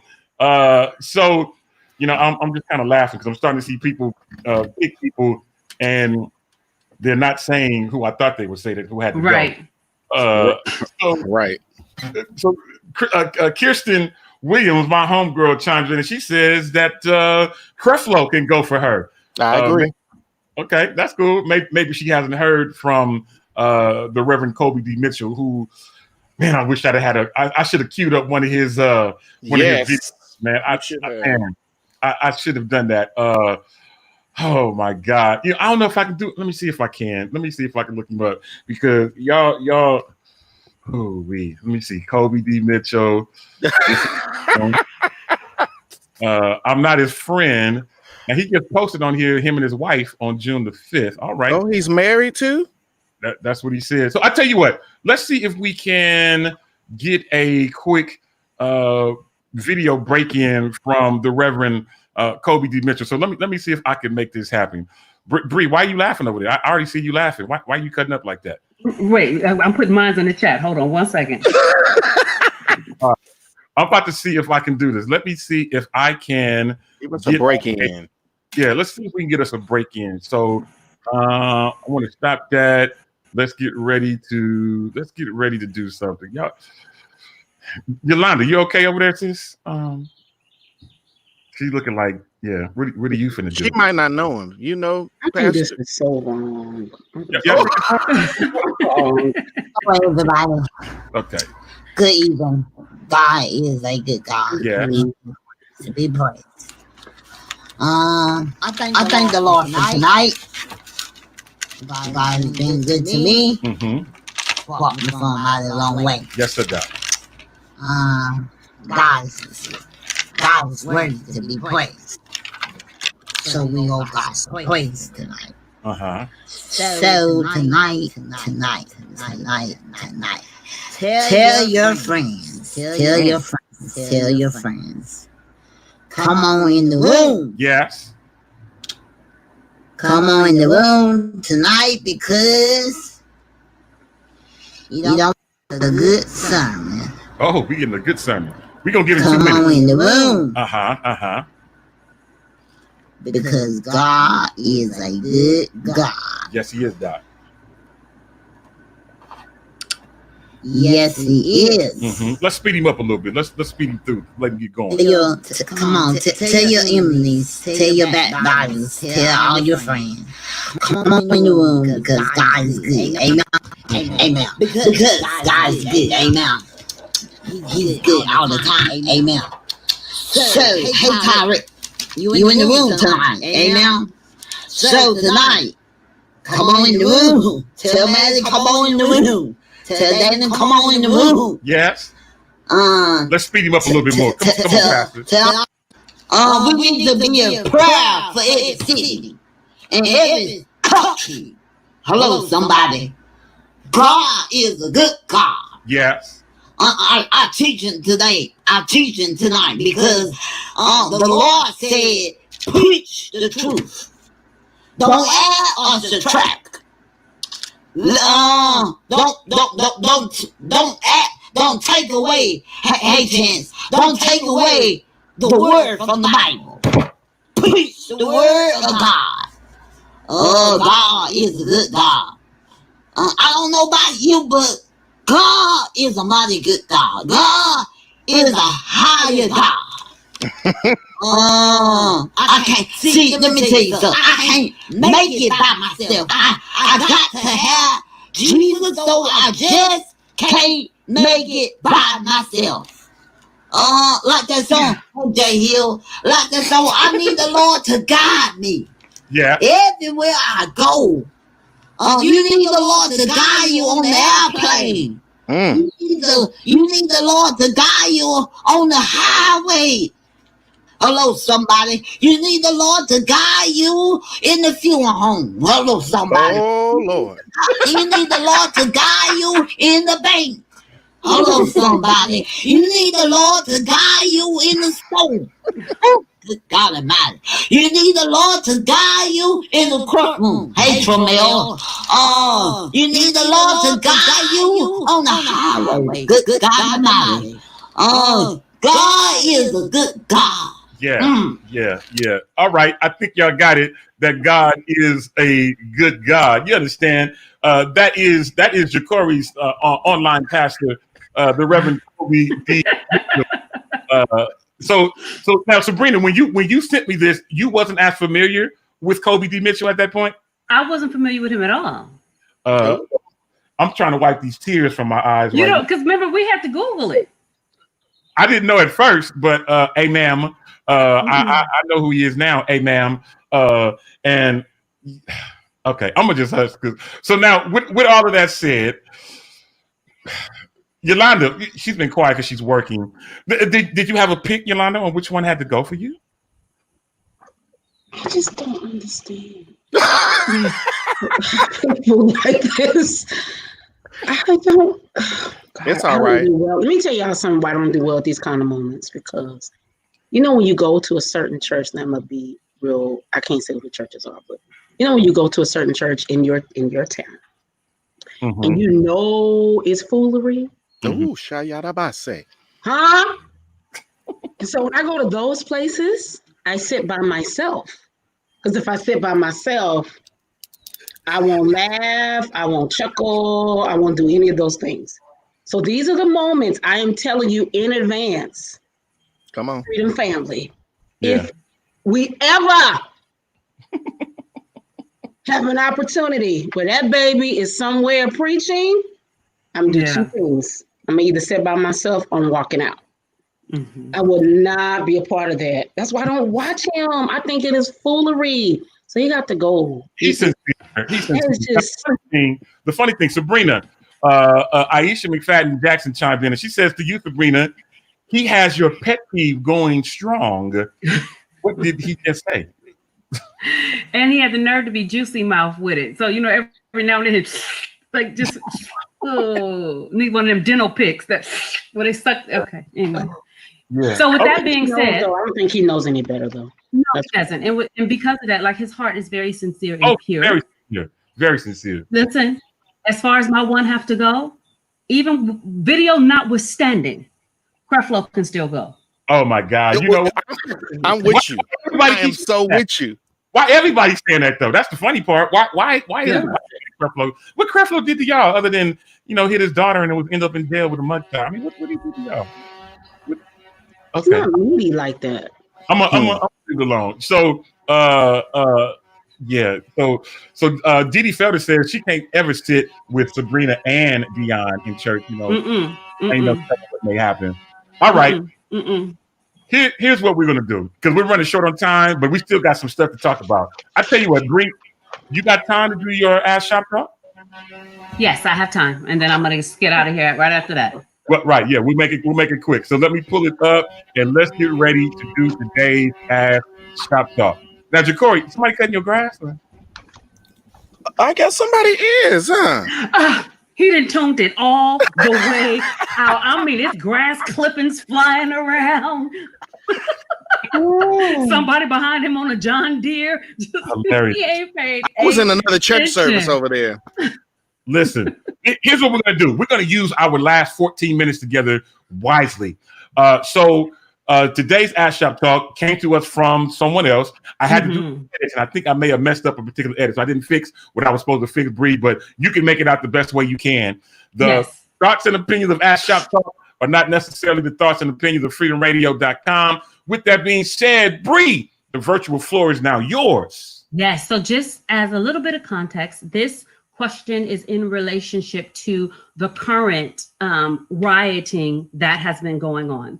So this person says, Dear Shop Talk, I got a call at 1 a.m. Upon answering the phone, I realized it was a collect call from an inmate in jail. Once it was connected, it was my kid's father. He had been arrested during a protest and they were trying to charge him with third-degree burglary. He's reaching out to me for assistance with bail money. We have 2 beautiful kids together, and he is very present in their lives. However, I have been engaged for a year and a half to the man of my dreams. The relationship between my kid's father and my fiance has smoothed over from an issue they had in the past. I am not sure what to do with this situation, even though helping my kid's father financially won't destroy us. The concern is whether or not it will affect my fiance's desire to still be in a relationship with me. Lord have mercy. Okay, so just looking at this, get the phone call 1 o'clock in the morning. It's her baby daddy.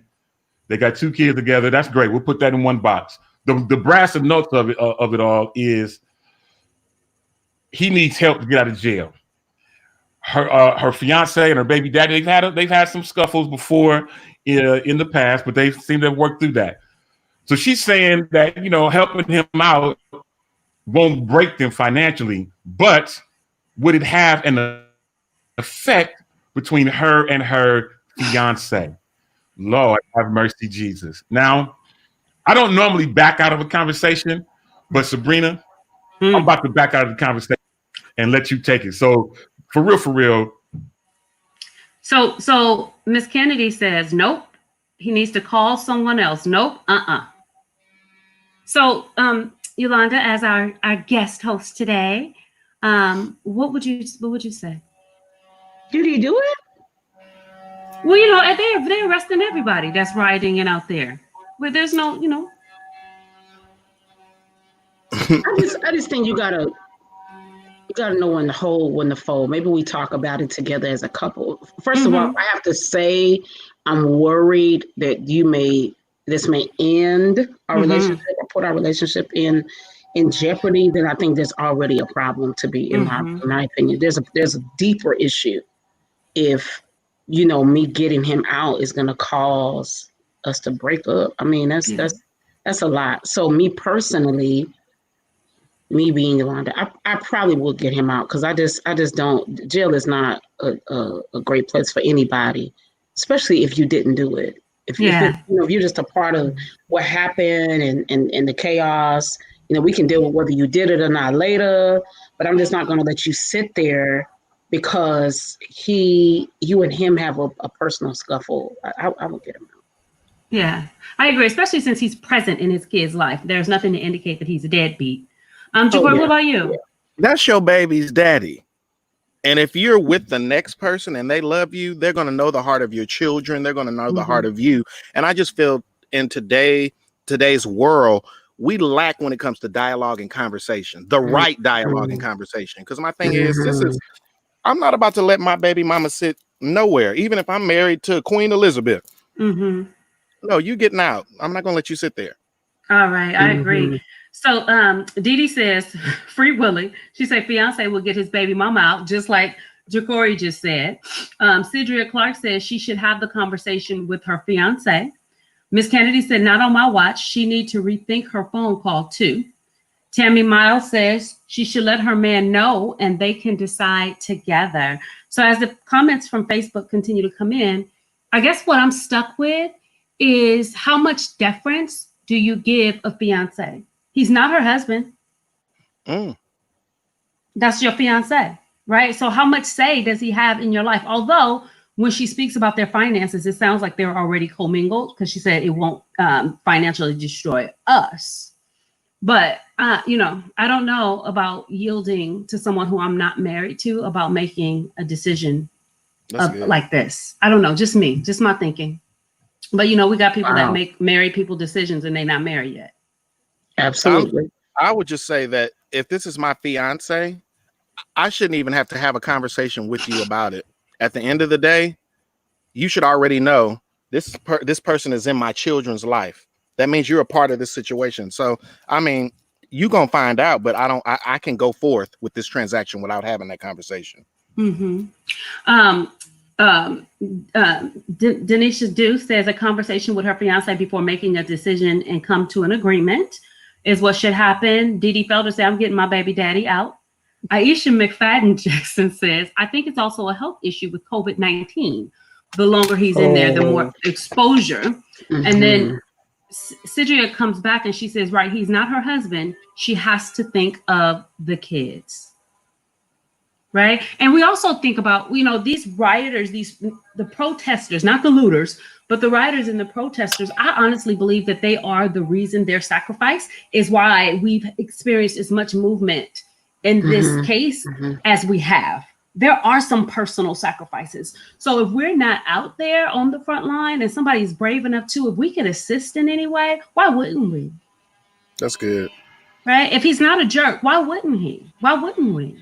Yeah, especially like you said, if he's present in the kid's life, we know right now, just period, it's ultra important that, kids see their father, especially right now, because there's so much happening and TV has, for some people become the parent. So I feel like it's ultra important that, that especially if you're not together, which is a whole nother beast. So I think it's important that the kids see the parents presenting a unified front. Yeah. And, we can work out all the back details later. We just want to get you out. And I agree with the COVID part. Subjecting him to that space, jail is not the most cleanest place in the world. Yeah. So subjecting him to that space with people dealing with all kind of stuff could further create another issue.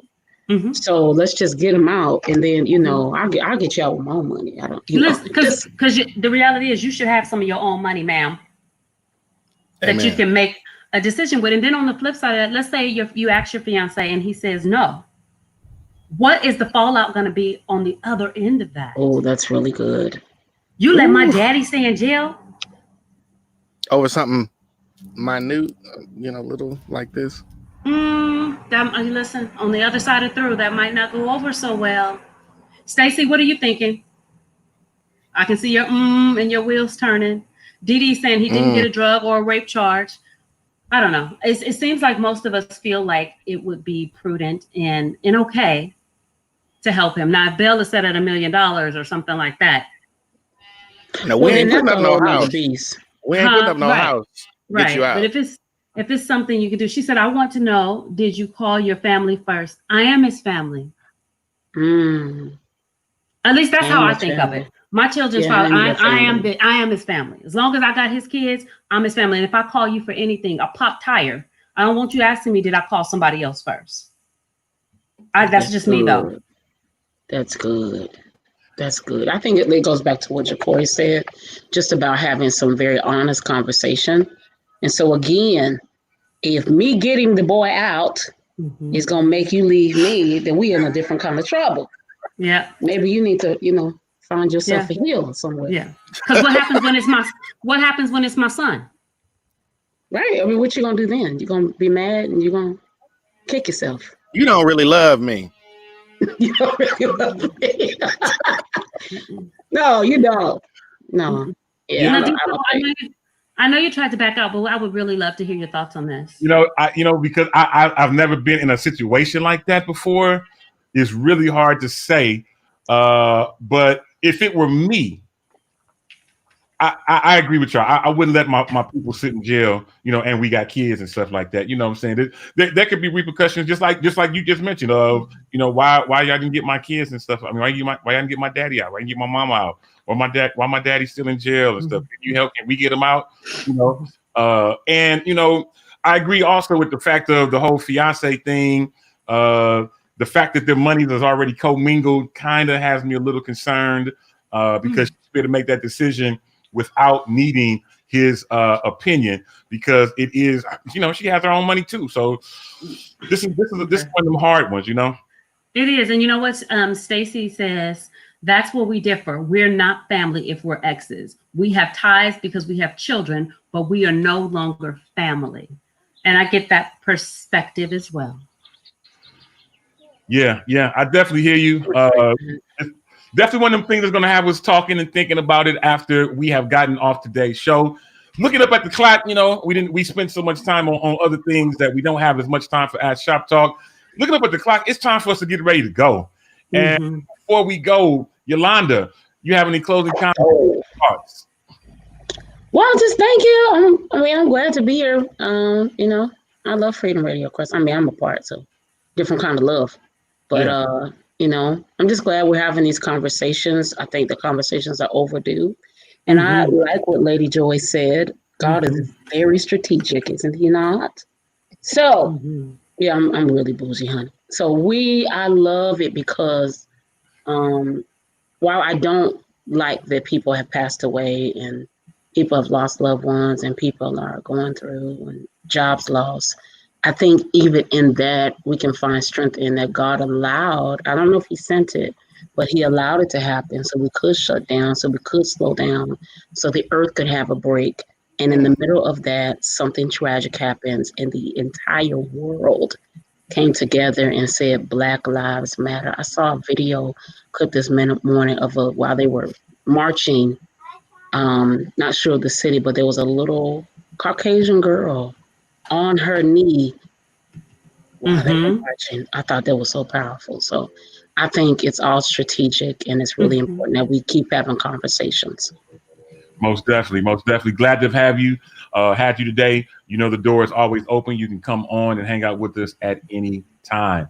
All right, Jacory, any closing comments, final thoughts? Well, I want to thank every viewer for watching. I want to shout out my mother and my brother who's no longer with us and tell them happy birthday.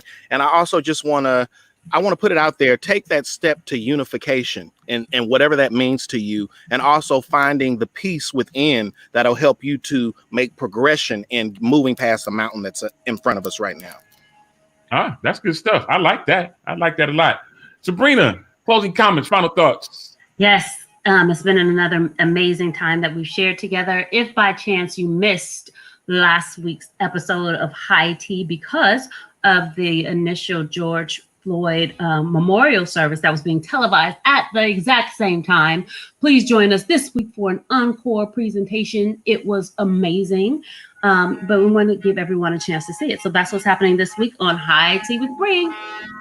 Awesome. Appreciate all that. It is time for us to get ready to go. I thank everybody for hanging out with us for the last 2 hours. We will do this again next week. And don't forget to join the podcast channel if you haven't done so that you can be able to hear these shows again in its entirety, as well as we'll keep this up on the Shop Talk page. Of course, you can share it, like it. You can even now host a watch party if you like of this particular event, and we would love to see what you get from that. Till the next time on the same Shop Talk network at this same Shop Talk time. My name is Demetrius Toll-Free on behalf of Sabrina in her G14 classified location, Yolanda Morant out in Charlotte, North Carolina, Jacory out in Hercules, California, Ashlyn, who is doing her thing out in El Sobrante. Till the next time, y'all know how we do. We will holla. Y'all be blessed.